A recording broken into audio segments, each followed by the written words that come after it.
Good morning, everyone. Hopefully, you had a wonderful week and having a good start to your Saturday. I got a good one for you today. If you've been watching, I believe this was in Parliament in early last week, I think around Monday or Tuesday, you would have seen some pretty spectacular stuff happening.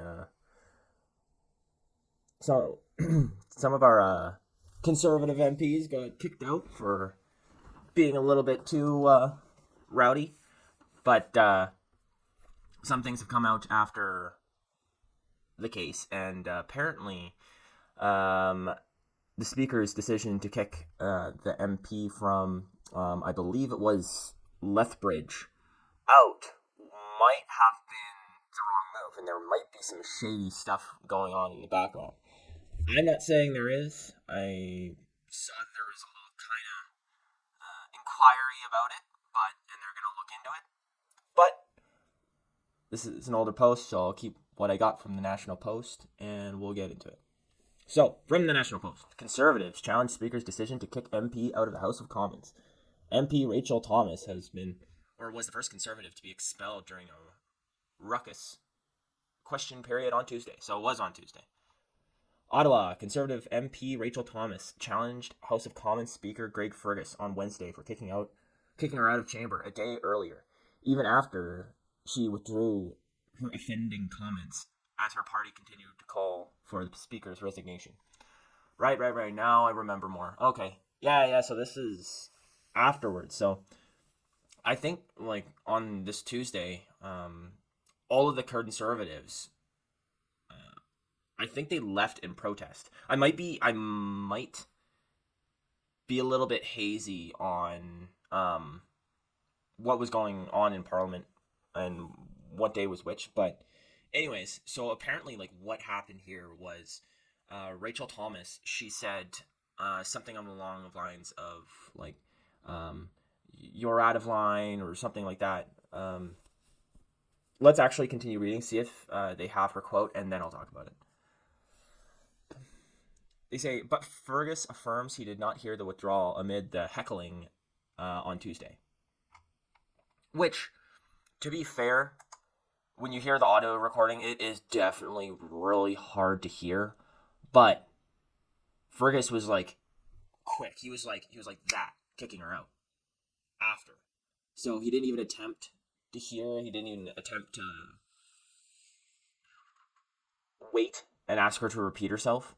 Like it was just like you're out. Okay, so Thomas was the first Conservative to be expelled during question period on Tuesday.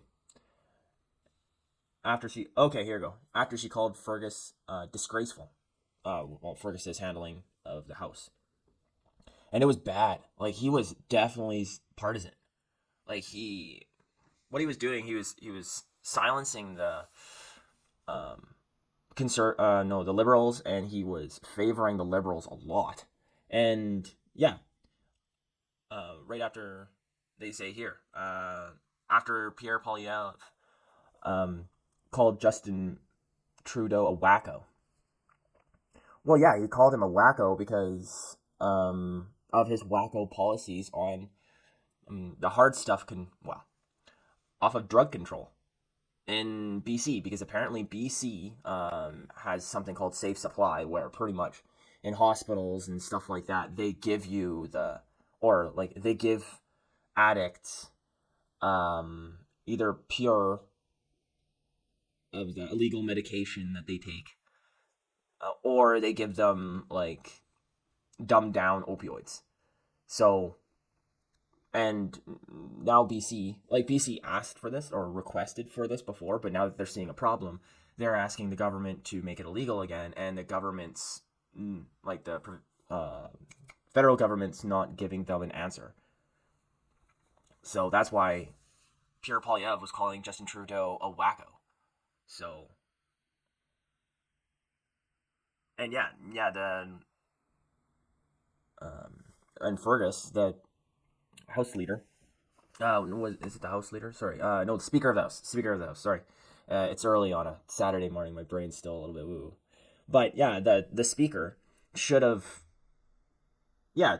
called Pierre Poilievre out on calling Justin Trudeau wacko because you can't really, that's like not parliamentary language. But when Trudeau comes back and calls Pierre Poilievre, like, Justin Trudeau called him a racist for meeting up with people, like a group of protesters he saw on the news, protesting the carbon tax. And that's like a big part of Pierre Poilievre's whole brand, is that he's against the carbon tax. So yeah, what Pierre Poilievre did was he went around in this protest, and apparently there was some people who were far right and who are kind of like white nationalists, like maybe one or two of them, or what the liberals perceive as that. Like, the liberal government perceives anybody who speaks out against immigration as white nationalists. So, I mean, and yeah, and that you're anti-immigration and stuff like that. So, take that as you will. But the Prime Minister was still calling Pierre Poilievre, the leader of the opposition, that he was standing with racists and far-right activists and yada, yada, yada, that sort of stuff. And Fergus, the Speaker of the House, just let him keep going. He called him out after the fact, but didn't ask him to change his wording, which is the big, right? And Justin Trudeau kept doing this over and over and over and over again. And Fergus kept calling Pierre Poilievre out and kept asking him to change his words. So that's how this whole thing started, because Fergus is a very divisive Speaker of the House. He is very, like, liberal first. He should not be the Speaker of the House because he's not bipartisan. And he can't be, and his history shows of being an MP shows he can't be bipartisan, which the Speaker of the House needs to be, and that's why things are like this are happening. That's why nobody respects him in the House. He's just another liberal MP, really. So she said, "Mr. Speaker, I stated that the chair is acting in a disgraceful manner. I withdraw." And the audio recording shows that. But an official transcript of the day's debates, the "I withdraw" was removed. So if you're not part of Parliament, pretty much, or like if you don't follow Parliament or you're not Canadian, what they do is they have a whole transcript of everything that is said during that day in Parliament, and then it's sent away. I can't remember what they call the people who edit all of this, and pretty much they take out the ums and ahs and other things, like all the useless sort of language that's in the transcription, because stuff like this and like that, right? Like wording, just like I said, that would be taken out of the transcript to make it more readable. And this is what the media takes a lot of their information from, off the parliamentary website. So she said, "These words, Mr. Speaker, are significant because they demonstrate that I complied with your request to withdraw. It demonstrates that my withdrawal was not conditional, but rather it was proper and textbook. Therefore, it ought to be accepted. Yet, I was kicked out of this place for the remainder of the day as if I hadn't withdrawn those words." So, because Fergus didn't hear that, when she was kicked out of the House, she wasn't able to vote on bills that were going to be passed later in the day. And so the people of Lethbridge didn't have a voice in Parliament. And here's the whole issue, is with the I withdraw words taking out, it makes it seem like the Speaker of the House was correct in what he was doing. That it shows that the MP from Lethbridge was being too rowdy. She wasn't following what the Speaker was saying, and so he was in the right to throw her out. But because in the audio recording, it said she does withdraw those statements, now the Speaker of the House it shows that he wasn't supposed to throw her out, and he has no leg to stand on. So I bet Fergus here was like sweating bricks. It would have been hilarious to see how he looked while this MP was speaking. So Fergus encouraged Thomas to please share all the information that she would like to have the speaker evaluate, and he would analyze it with extreme importance. See, and this is the issue with our parliament. If it is an issue with the speaker, and the speaker and his people are analyzing it, quote unquote, do you think he's going to tell on himself? Like, do you think he's going to say, oh yeah, I was in the wrong here? No, he's not, because that could possibly get him fired. So the people who are doing these mistakes are the people who are evaluating this stuff. Or it's like people who are employed by the people who are making these mistakes. So the video exchange in question showed that Thomas clearly said the first part, where she reiterates her opinion that the speaker acted in a disgraceful manner, into the microphone. The second part, where she says, I withdraw, was barely audible, because it was not picked up by the microphone, as Fergus has already started speaking. See? So it's Fergus already started speaking. So Fergus cut her off while she was still talking, so it's not her fault. So Fergus just got his ego bruised, and so yeah, he was just like, oh, I'm gonna cut her mic and kick her out.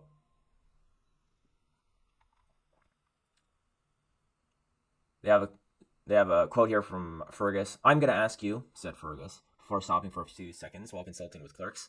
He then picked up a piece of paper that read, Miss Harder, Thomas Maiden's name, I have named you for disregarding the authority of the chair.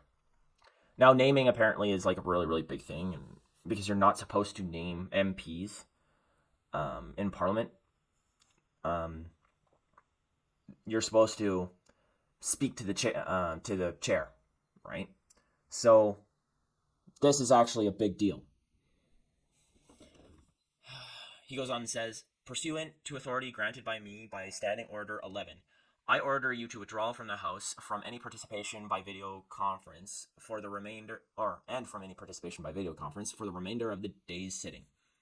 He added while applause and heavily heckling ensued. Fergus then corrected the record to refer to her as Mrs. Thomas, which is her legal name now as she is married. The blues are unofficial, and it is not unusual for changes to be made during the editing and revision process.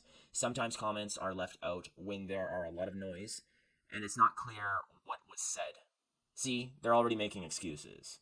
Speaker's office spokesperson Matthew Gravel. Speaking before the caucus meeting Wednesday, several Conservative MPs called Fergus out. Scott Aitchison said he's said he never had confidence in the speaker because he was too partisan. Whereas Rick Perkins said Fergus should have resigned after he filmed... Oh yeah, this was a good one. After he filmed a video for the Ontario Liberal Party dressed in his Speaker of the House robes, which is just bad. After that, everybody lost respect for him. But people were just saying, oh, he has... He's young, he's just making it's just growing pains. Yeah, sure. So Government House Leader Stephen McKen said Fergus is there to stay as Speaker. We have a parliamentary democracy, McKinnon said. All members elected the Speaker. Once the Speaker is elected, he becomes the institution. So Mr. Fergus is the Speaker, and we respect all of his rulings. I don't think Mr. Fergus is being respected, and he's not being respectful of the power he has in the House. He's telling the Conservatives that they can't be disparaging to the Liberals, and they have to change their wording. But then when the Liberals do that multiple times to the Conservatives, he's just like, okay, hey guys, I just want to remind you to be cordial. He likes the word cordial. And then the Liberals keep on saying the exact same thing, calling the Conservatives racist and calling them white nationalists and stuff like that. It's ridiculous. And everybody can see it. They're turning Parliament into a clown show. So, anyways, that's my rant for Saturday morning. Hopefully you guys liked it. Below I put my Twitter /X link. If you'd want to follow me there, you can. If you wouldn't mind commenting below, what do you guys think about this whole Speaker of the House scandal with the MPs? And or just put ones and twos down there to kick the algorithm going. I mean, that would be cool for me too. But since we didn't hit the 100 subscribers last month, hopefully we'll reach it this month. So with a little bit of Disney magic, I think that might be possible. But other than that, have a good Saturday morning and afternoon, and have a good day.